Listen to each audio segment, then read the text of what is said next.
పార్టీలోకి కొత్తగా వచ్చిన లీడర్లకు ప్రాధాన్యత పెరిగిపోతోంది. కీలక పదవులన్నీ గులాబీ లీడర్లే తన్నేసుకుపోతున్నారు. కాంగ్రెస్ పార్టీని అధికారంలోకి తెచ్చేందుకు ఇన్నాళ్లు కష్టపడ్డ లీడర్లకు ఇంకా పదవులు దక్కడం లేదు. కనీసం త్వరలోనే చేపట్టే కొలువుల జాతరలోనైనా కనీసం తమకు పదవులు వస్తాయని గంపెడాసులు పెట్టుకున్నారు. మరి పదవులు ఎవరికి దక్కబోతున్నాయి? రేవంత్ రెడ్డి ఎవరికి ప్రాధాన్యత ఇవ్వబోతున్నారు?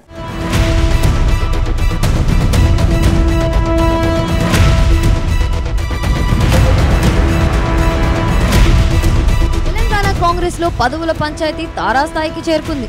పార్టీలో కొత్తగా వచ్చిన నేతలకే పదవులు దక్కుతుండటంతో పాత తరం నేతలు అసంతృప్తితో రగిలిపోతున్నారు. ఇటీవల బీఆర్ఎస్ నుంచి కాంగ్రెస్ లో చేరిన నేతలకు పదవులు దక్కడంతో తమ పరిస్థితి ఏంటని నిలదీస్తున్నట్టు సమాచారం. తాజాగా మాజీ మంత్రి బాన్సువాడ ఎమ్మెల్యేకు ప్రభుత్వ వ్యవసాయ సలహాదారుడిగా నియమిస్తూ ప్రభుత్వం ఉత్తర్వులు జారీ చేసింది. అంతేకాదు పోచారంకు కేబినెట్ హోదా కల్పించింది ప్రభుత్వం. అలాగే శాసన మండలి చైర్మన్ గుప్తా సుఖేందర్ రెడ్డి కుమారుడు అమిత్ రెడ్డికి డైరీ డెవలప్మెంట్ కోఆపరేటివ్ చైర్మన్ పదవిని కట్టబెట్టింది. అయితే వీరిద్దరు కూడా ఇటీవల పార్టీ మారిన నేతలు కావడం చర్చనీయాంశంగా మారింది. వీరిద్దరూ కాంగ్రెస్ పార్టీ అధికారంలోకి వచ్చాకే జాయిన్ అయ్యారు. వాస్తవానికి మాజీ మంత్రి పోచారం శ్రీనివాస్ రెడ్డికి మంత్రి పదవి ఇస్తారని ప్రచారం జరిగింది. ఆయన బీఆర్ఎస్ నుంచి కాంగ్రెస్ పార్టీలో చేరే సమయంలో సీఎం రేవంత్ రెడ్డి హామీ ఇచ్చినట్టు ప్రచారం జరిగింది. నిజామాబాద్ జిల్లాలో కాంగ్రెస్ పార్టీ ఎవరికి మంత్రి పదవి ఇవ్వలేదు కాబట్టి ఈయనకే కేబినెట్ బెర్త ఖాయమన్నారు. కానీ పార్టీలో సీనియర్ లీడర్ మాజీ మంత్రి సుదర్శన్ రెడ్డికి సైతం మంత్రి పదవి ఇవ్వబోతున్నారనే టాక్ ఉన్న నేపథ్యంలో పోచారంకు మొండి చేయి చూపించినట్టు ప్రచారం జరుగుతుంది.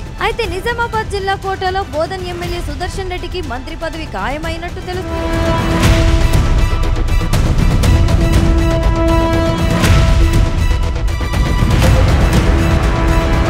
నల్గొండ జిల్లాలో గుత్తా సుఖేందర్ రెడ్డి సీనియర్ నేతగా కొనసాగుతున్నారు. ప్రస్తుతం ఆయన శాసన మండలి చైర్మన్ గా ఉన్నారు. అయితే రాష్ట్రంలో కాంగ్రెస్ పార్టీ అధికారంలోకి రాగానే గుత్తా కూడా అధికార పార్టీలో చేరతారని ప్రచారం జరిగింది. కానీ ఆయన తన కుమారుడు గుత్తా అమిత్ రెడ్డిని కాంగ్రెస్ లోకి పంపించారు. ఆ తర్వాత జరిగిన పార్లమెంట్ ఎన్నికల్లో నల్గొండ ఎంపీ టికెట్ గుత్తా అమిత్ రెడ్డికి ఇస్తారని ప్రచారం జరిగింది. కానీ చివరి నిమిషంలో జానారెడ్డి కుమారుడు రఘువీర్ రెడ్డికి కాంగ్రెస్ పార్టీ టికెట్ ఇచ్చింది. ఆయన నల్గొండ నుంచి అత్యధిక మెజారిటీతో పొందారు. అయితే తన కుమారుడికి పదవి విషయంలో గుత్తా సుఖేందర్ రెడ్డికి సీఎం రేవంత్ పై తీవ్ర ఒత్తిడి తీసుకొచ్చినట్టు టాక్. అందుకే అమిత్ రెడ్డికి డైరీ కార్పొరేషన్ పదవిని కట్టబెట్టినట్టు ప్రచారం జరుగుతుంది. అయితే కాంగ్రెస్ అధికారంలోకి రాగానే కొత్తగా వలసొచ్చిన లీడర్లకు పదవులు ఇవ్వడంపై సొంత పార్టీ నేతలే పెదవి విరుస్తున్నట్టు గాంధీ భవన్ వర్గాల టాక్. రాష్ట్రంలో 10 ఏళ్లు బీఆర్ఎస్ సర్కారుపై పోరాటం చేసిన చాలా మంది లీడర్లకు పదవులు దక్కలేదు. గత అసెంబ్లీ ఎన్నికలు, పార్లమెంట్ ఎన్నికల్లో టికెట్ దక్కని నేతలు కూడా ఈసారి తమకు కార్పొరేషన్ పదవులపై కర్చీఫ్ వేసుకొని కూర్చున్నారు. కానీ వీరందరినీ వదిలేసి ముఖ్యమంత్రి కేవలం కొత్తగా వలస వచ్చిన లీడర్లకే ప్రాధాన్యత ఇస్తుండడంపై సొంత పార్టీ లీడర్లే రగిలిపోతున్నట్టు సమాచారం. పార్టీ కోసం ఇన్నాళ్లు కష్టపడి అధికారంలోకి తీసుకువస్తే కొత్తగా పార్టీలోకి వచ్చిన గులాబీ లీడర్లు పదవులు తన్నేసుకుపోవడంపై తాడో పేడో తేల్చుకుంటామని చెబుతున్నారట. పదవుల పంపకాల విషయమై అధిష్టానానికి ఫిర్యాదు చేసే యోచనలో ఉన్నట్టు సమాచారం.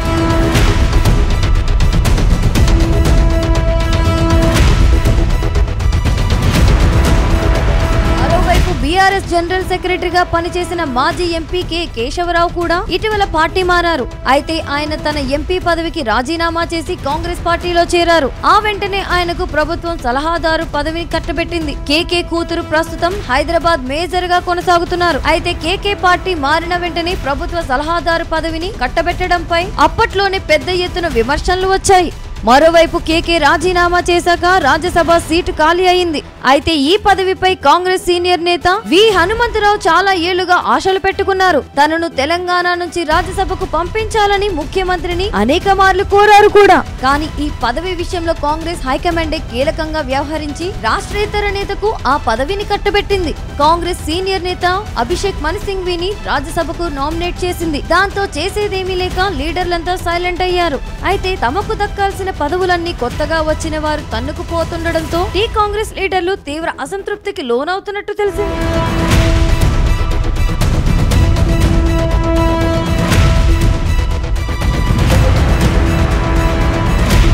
సీఎం రేవంత్ రెడ్డి రెడ్డి ఢిల్లీ పర్యటనకు వెళ్లారు. పీసీసీ చీఫ్ నియామకం, మంత్రివర్గ విస్తరణ, కార్పొరేషన్ పదవుల కేటాయింపు విషయమై అధిష్టానంతో చర్చలు జరిపారు. రాష్ట్రంలో కొత్త పీసీసీ చీఫ్ ను నియమించబోతున్నారు. అయితే ఈ పదవి కోసం చాలా మంది లీడర్లు పోటీ పడుతున్నారు. అలాగే మంత్రివర్గ విస్తరణ విషయంలోనూ ఓ క్లారిటీ వచ్చే ఛాన్స్ ఉంది. మరోవైపు నామినేటెడ్ పదవుల పంపకాలు, చాలా మంది లీడర్లు ఈ పదవులపైనే ఎక్కువ ఆశలు పెట్టుకున్నారు. త్వరలోనే ఈ ఖాళీలన్నీ భర్తీ చేసే ఛాన్స్ ఉంది.